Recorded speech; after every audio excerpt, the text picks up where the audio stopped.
उत्तर प्रदेश में 10 विधानसभाओं पर उपचुनाव होने हैं,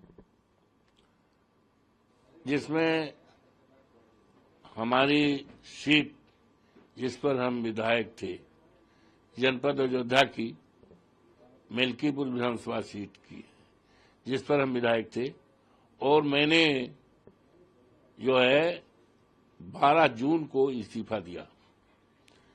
जिस इस्तीफे को माननीय विधानसभा अध्यक्ष महाना जी ने स्वीकार कर लिया 13 तारीख को, और उसी दिन माननीय हमारे राष्ट्रीय अध्यक्ष जी ने भी इस्तीफा 12 तारीख को दिया था। उनका भी 13 तारीख को मंजूर हो गया, नोटिफिकेशन हो गया, और इसकी सूचना उत्तर प्रदेश के चुनाव आयुक्त को भी और संबंधित जिलाधिकारियों सबको दे दी गई। ये वैकेंट सीट हो गई, और एक सज्जन ने जो हमारे मुकाबले चुनाव हारे थे, उन्होंने रिट दायर कर दिया था, और रिट उस समय इन्फेक्शुअस हो गई जिस समय हम चुनाव जीत गए, और जिस समय सीट वैकेंट हो गई तो रिट इन्फेक्शुअस हो गई।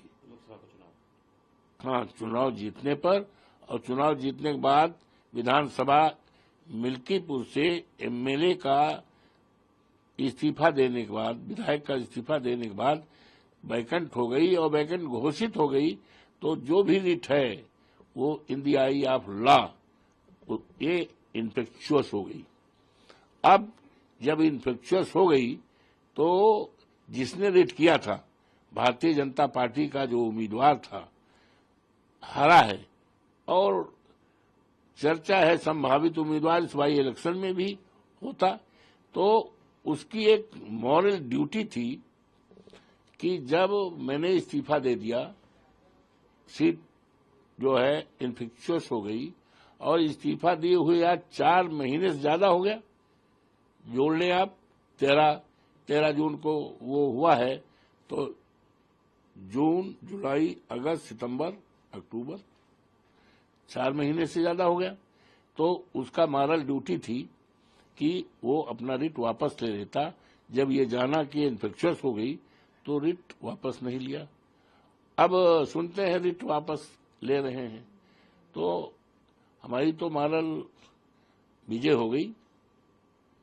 और अब क्यों नहीं लिया, उनकी रणनीति है कि डर रहे हैं, ये सीट बड़ी इंपॉर्टेंट सीट हो गई है।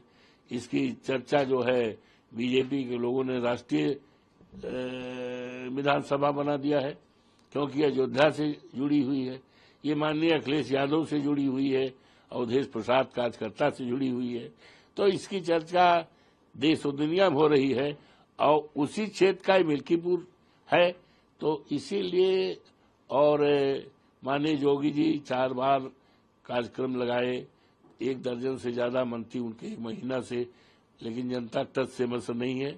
पूरा डिसाइड है कि हमें तो समाजवादी पार्टी को जिताना है, साइकिल पर बटन दबाना है, इंतजारी केवल है चुनाव आयोग कब तिथि घोषित करे, कब मौका मिले कि हम साइकिल के बटन दबा करके और अवधेश प्रसाद के बेटे अजीत प्रसाद को चुनाव ऐतिहासिक जीत करें, जिससे कि जिस तरह से अवधेश प्रसाद को जिताया तो देश और दुनिया में चर्चा हो रही है, उसी तरह से अजीत प्रसाद को जिताकर एक इतिहास बनाना चाहती है वहां की महान जनता, वहां के देवतुल्य मतदाता। तो ये डर है, इसलिए नहीं किया। और हमारे नेता ने कह ही दिया कल कि जंग जो टाला जंग हारा। माननीय अखिलेश जी ने कह दिया, जो जंग टाला वो जंग हारा, तो वो हार गए हैं, और हमारी नैतिक जीत हो गई है। निश्चित तौर से आने वाला चुनाव जो होगा बहुत बड़े वोटों से समाजवादी पार्टी जीतेगी।